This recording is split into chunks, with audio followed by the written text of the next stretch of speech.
Episode 5 of Transfer Talk. It's Saturday, the 27th of June. I hope you all had a cracking week. It's the one time of the week where we dig in to Leeds United's, transfer rumours, transfer stories, what's been said online, the ITK space, as well as in the mainstream media, and try and give you all the information that is floating around, credible or not credible, basically what's just been said around it. We don't just take it from the Leeds United space, so it's very easy to get sucked into just reading all the Leeds United dirt sheets, for the lack of a better term. We went off and had a look at all the other clubs that have been linked with these players as well, just to see where the truth lies, or is there any truth to this. And some of them, yeah, there's a little bit, and other ones there's, very little, as you can imagine. So we are going to dismiss a couple of stories as well. We're going to delve into a few stories. Shea Charles is worth getting stuck into in a bit more detail, because the £25 million bid that was rumoured to go in yesterday seems a bit, I was going to say sketchy. It's not sketchy. Very thin on the ground in terms of detail on this. And I think that's an important aspect to try and get into. So we'll get to Shea Charles as well. We're going to talk about Julian Brandt's latest situation. We're going to talk about the potential exit or rumoured exit of Gabriel Gudmundsson from Leeds as well, Shea Charles, and the detail around that, or lack of detail on that rumoured £25 million bid. Jacob Widell Zetterstrom as well, the Derby County goalkeeper, but he's not the only goalkeeper. We're also going to talk about Zeon Suzuki as well, with some fresh news this morning on that. And then wrap up the Niko Elvedi story in a nice little bow and chuck that one in the bin, because that one seems to be completely fabricated from local media. Well, local media saying it's been completely fabricated. But we'll get to that at the very end of today's video. We'll start off though with Harry Wilson though. We'll just have a quick chat about this, more so than any major detail, because there's not a huge amount of moving parts to this anymore. Harry Wilson, as we know, was confirmed by David Ornstein, and if he says it, it's true. He confirmed that Leeds United and Harry Wilson had agreed a deal. Now, the deal is rumoured to be a long-term deal. From that, other agencies or news agencies or outlets have run off and said 3 years with an option for a fourth. We said that as well, because that's essentially what a long-term deal would possibly look like. But there is a level of reaching in that when you're saying it. But that's where it is, and that's where it stops. The deal isn't done. It's not completed. It's not over the line. It should be. There's not a whole lot of things that should happen that should see this one collapse. But until he's in a Leeds shirt, until he signed a contract, which hasn't happened yet, it's not done. There were some reports online in the X space about potential second parts of medicals being done. And I don't think there's absolutely anything to that. I don't think there's any credibility to those reports at all. This thing again about Leeds maybe holding off on announcing stuff until the 1st of July. They've already confirmed it. They've already given the information to David Ornstein to say, we've agreed a deal with Harry Wilson. He'll join the club on the 1st of July. So that's already out there. Leeds also, as I said last week, announced Lucas Mecha weeks before his contract expired. He was in a Leeds t-shirt in Elland Road. And Wolverhampton Wanderers have already unveiled Kieran Trippier in a Wolves shirt, and his contract doesn't expire until the end of the month as well. So if they wanted to announce it, they could. Harry Wilson's apparently on his holidays. He could be back in Leeds. There's a rumoured possible medical this weekend, and I think that's where, again, some of the reaching has happened. I've gone, well, it was going to happen this weekend. He'll have a 2-part medical, second part done, blah, blah, blah. But until we see him in a Leeds shirt, I think he'll be into next week anyway, before he gets back, or any that is done. And as the Athletic said, in due course is the key line. So no specific date being put on that. And there's no reason why Leeds would want to be cloak and dagger about this one. It's a very good signing for the club. It gets an awful lot of positive sentiment towards the ownership as well. So, yeah, it'll get done when it gets done, but it's not over the line just yet. Let's move on and talk about the first, I suppose, major one of the weekend. This one's kind of starting to lose a little bit of the pace that it had been gathering, and it's Julian Brandt. Again, not a massive amount of information. There's a couple of new clubs being mentioned with him over the last 24, 48 hours. Leeds are still said to be interested in him. 30 years of age, he's 6'1" in height, he's a free agent, and he's a central attacking midfielder, can play on either flank as well in those cutting in roles. At present, Leeds United are labelled as one of the front runners, or at least very interested parties, and pushing to try and get a deal done. If you read the verbiage that's out there right now, AS Roma are also been labelled as interested parties since day one. Lazio have now also been added to the mix, as well as that side from Turkey. Atletico Madrid have not been mentioned in the last 24 hours, which is interesting. However, that they haven't been ruled out of this completely. It's just some reports have replaced Atletico with Lazio. His agent is Italian, so he'd have a lot of connections in Italy. And at this time of the year, there's always a ton of speculation around transfers in Italy. We saw it last year ourselves, and sometimes there's zero truth to it. It's just agents and journalists drumming up interest. So there is that. There was a Leeds Q&A, a Leeds Live Q&A this week, and they basically said, and very honestly, Julian Brandt looks like a significantly harder move to get done than Harry Wilson. And Harry Wilson wasn't that straightforward either.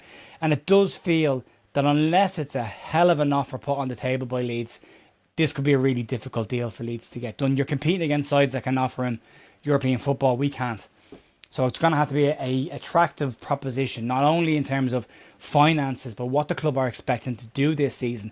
Like if he's going to come to Leeds for 2 or 3 years, he might accept no European football for 1 year, but he might want to be in Europe next year, and that might be something they have to put into the planning, and they might not be able to say that. I mean, Leeds might not have that in their longer term plan in the next 2 years anyway. Leeds could be looking at European football in 3 years' time. So all of that needs to be taken into consideration as well. But it does seem like it's going to be a whopper of a deal if they do want to get this one done. And then the question comes down to, it's only going to be a short-term contract. He's 30 years of age. So you're looking at maybe a 2-3 year deal. And that's not to say that if he looks after himself like James Milner did, that he doesn't play in the Premier League until his 40s. But in general, you're probably looking at a 3-year deal. That amount of money over the output and the value is the value there, essentially, is what I'm saying. Is the value there. So I think Julian Brandt is a fantastic footballer. I think he would add a huge amount to Leeds, but I don't know if they can get this one done. I think this is, I said it last week, aspirational more so than realistic. And I still think that's where it is right now, until other news comes out around that. Right, let's talk about an exit then. And interesting words from Gabby Gudmundsson on the rumoured story around him and a potential interest from Chelsea. And this came out towards the middle part of last week. It came from Swedish outlet Expressen, who would obviously be closer to the Swedish camp right now and any stories that are floating around about their players, and said that Chelsea were interested in Gabby Gudmundsson, that he was part of a shortlist of players they were looking at to replace Marc Cucurella, who has gone off to Real Madrid. Now, it also says that Xavi Alonso likes Gabi as an attacking fullback, likes his style of play, but he is one of a number of players that they are monitoring and looking at on the shortlist. The interesting part about this was the fee. So we always hear what a rumoured fee would be like if Leeds were going to try and buy a player. From the Chelsea side of this, the fee that's been mentioned is £30 million, which is a huge increase on what Leeds paid for Gabby Gudmundsson last year. I think we paid £11.5 million.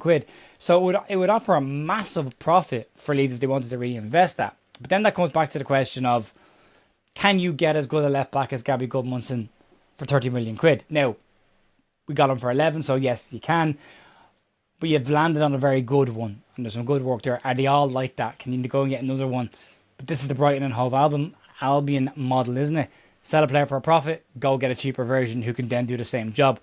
It's interesting. But Gabi was speaking about this himself at the World Cup this week. He was asked about it specifically, and he didn't exactly dismiss it. This is what he said. He said, it's clear that it's a confirmation that you're doing something good, but all my focus is on the national team. So I'm with my agent 10 years, and he knows that when I'm here, I want to focus on that shirt. So he hasn't dismissed the interest. He's just said that essentially, well, it suggests that I'm doing well, I'm playing well. If clubs that are in the Champions League, or I won't be next year, but you know what I mean, in general, are looking at me. You would have liked to hear him say I'm a Leeds United player and I'm focused on Leeds United. He's got time as Leeds. He does have 2 years. 2 years? I think he's got 2 years left on his contract at Leeds. So, yeah, interesting one. As I say, big increase in valuation of the player. Leeds could look at bringing that in and redistributing it elsewhere. I think that would be a mistake. But I don't see Gabby Gudmundsson going anywhere unless it's an obscene amount of money, to be completely honest. But that's where it is. But yeah, interesting comments by Gabby. Let's talk about Shea Charles and the update on this. And this is an interesting one. 22 years of age, 6'2" in height, central defensive midfielder, can also do the box to box. Where we are with this leads to the £20 million offer put in last week. It was rejected, and we were told that positive talks between the clubs were ongoing. And that line is important when you get to some of the, again, verbiage that's floating around online about this. The second bid is worth discussing in a bit more detail, because I've gone digging into this. Now, Saints Extra put out the message, and they said the Leeds had a second bid of £25 million put in. They quoted Simon Jones, the Daily Mail, who was the one that put out the original story. Now, when the original story went out, the YP, the Athletic, all of them confirmed that was in fact true. Everyone said the same thing. This one's interesting. There isn't a direct quote to Simon Jones. I can't find a tweet from Simon Jones about this like there was with the first one. And none of the local media picked this up at all. At all. Now, there is also some conversation that the bid has already been rejected. Now, the last time Simon Jones in the Daily Mail mentioned Shea Charles was 5 days ago. And then you go back to that line, in positive talks, because some of this, the content that's out there, especially from the guy who dismissed this, said that they want £30 million and they're holding firm on that. And that doesn't suggest there's positive talks ongoing, because that suggests that there's a massive gulf between the two sides. Positive talks would suggest that Leeds said, look, we'll give you 20 million quid. And they said, no, we want this, but we'll talk about it, we'll negotiate it. And then the talk was that the deal that Leeds were putting forward was up to 25 million. So that could be 18, 19 million pound up front with add-ons and bonuses and everything else thrown into the mix. So, but that's where that one is. Let's move on. Let's talk about some goalkeepers, because there's a couple to get into. Right, we'll start and work backwards. Zetterstrom, the goalkeeper that was linked back end of the week, 27 years of age, 6'5" in height, right-footed goalkeeper, currently at Derby and over in Sweden on international duty. This one came from Fabrizio Romano, and I will take the comments that people have made this week about just because Romano tweets it doesn't mean it's happening. I'm correct. It doesn't mean anything is guaranteed, especially this time of the year. All I'll say is that Romano doesn't tweet for the sake of it, but he has tweeted to say that it's Leeds and Brighton that have inquired. Now, since that tweet, all of the posts online, even some content that's floated around as Leeds have made a bid for Zetterstrom. There's nothing that suggests that Leeds have made any bid or any approach formally for the player. Right now, it just says there was an inquiry made to ask about a price, which sounds to me like clubs doing their shortlist and going, well, if it's going to be, these are our shortlist of goalkeepers, these are what they're all worth, where's the best value here? Which one do we want to go for? He's got 1 year left on his deal, which again does line up with the golden tickets that the 49ers like to look for. The height is there. He's a ball-playing goalkeeper, known for good shot stopping, very good sweeper keeper, physical player. So, and was very good against us. Did Joel Piero miss a penalty against him? He did, didn't he? Yeah, so good goalkeeper by all accounts. Having a decent World Cup as well. One to keep an eye on, I would say, because I don't think he would be that expensive. And that ties in with the stories around maybe Leeds making a move for James Trafford, which are looking at anything over 30 million quid if it's not a loan. Now, a loan I wouldn't be against for James Trafford. I think it makes sense. But if you're going to spend nearly a third of your budget on a goalkeeper, you want to be recouping some amount of money on Lucas Perry as well to try and balance that out a bit so you can spend that money still in the areas that you need to spend it to some of the more creative parts. So, I don't know. Let's talk about Zeon Suzuki. That's the next goalkeeper worth chatting about, because this one's got an update this morning on this. But again, this one just feels a little bit out there. Described by Team Talk as Buffon 2.0, which, if he is, spend the money on him. But he's 23 years of age, so he's got a lot of ground to cover before he gets to that level. 6'3" in height, 23 years of age, plays for Parma at the World Cup with Japan. Strong showing at the World Cup, I'd say, so far. A couple of little moments, just to, but he is young. There is that. Still a very young goalkeeper. €40 million price tag.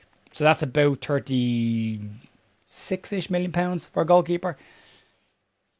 I think that's a problem. I think that is the problem when it comes to this story. Italian journalist Gianluigi Longari, who broke the story last week, has broken another one this morning to say that he has confirmed that Leeds have inquired about the goalkeeper situation. Now, again, the wording is important. It's an inquiry. It's not a bid. It's not a move. It's not a formalisation of their interest. It's just an inquiry. Again, likely to find out what's the story. Is he available? Can we have a chat about it? How much money? I mean, that's a very simplified version of those conversations, but you get the meaning. So yeah, I think 40 million is a huge problem here. 40 million euro. If Leeds transfer budget for the whole season or summer is 100 million pounds like it was last year, then 36-ish million pounds is a huge chunk of that. If you can get Julian Brandt for free, maybe you can afford to spend it then on a goalkeeper, but I'm not sure. And then the last one to talk about is Niko Elvedi, because Sports Boom this morning, or Sports Witness, have said Leeds have put a bid in for him. This has been disproven locally. And this is important. Again, this is why it's important to go and look at the local media as well, because how many players have Leeds been linked with during transfer windows that we've all had chat about, and then Graham Smith comes out in the Yorkshire Evening Post, local outlet, and goes, no truth in it. Spoke to the club, nothing in it. And that's important. Nico Elvedi's 29 years of age, got 1 year left on his contract at Gladbach. He's 6'2", he's a right-sided centre-back. That's important, because Leeds don't need a right-sided centre-back, unless someone's leaving like a Borneo or somebody else. I don't think it's Joe Rodon, but unless that is to happen, I think it's time to pump the brakes on this one. I think that there's nothing in this story. Bild reported it. We said it last week. They're not the outlet they once were. The contract expires next season, but there is talk locally that Gladbach want to extend his deal at the club, and he hasn't decided what he wants to do just yet. Bild have said there's an €8.5 million offer going in. Sports Witness on X have gone with this as well and said there's a bid gone in.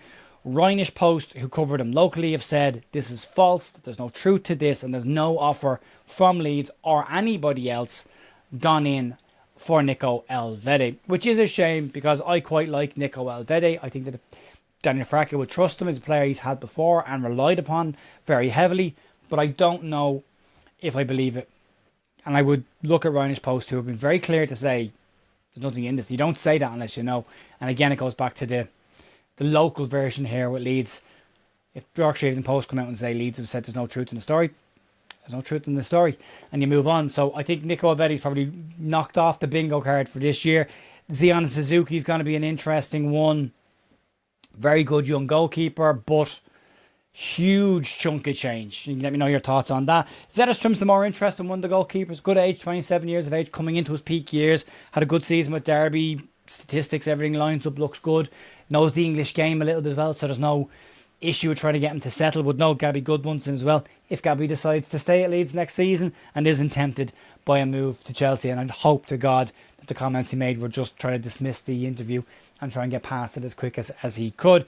And then Shea Charles, I just think it's interesting around Shea Charles. I just think maybe there's more to this than meets the eye. People are not really talking about this, the ones that you want to talk about this, that second bit. So I don't know. But we can talk about it. Let me know your thoughts in the comments down below. As always, this is just a conversation about stuff. Everyone's entitled to their opinion on it. We'll see where we land over in the course of the next 7 days. But massive thanks, as always, for joining me today, folks. Enjoy the rest of your weekend. I'll see you Monday morning for more Leeds United news. Have a great weekend. Bye.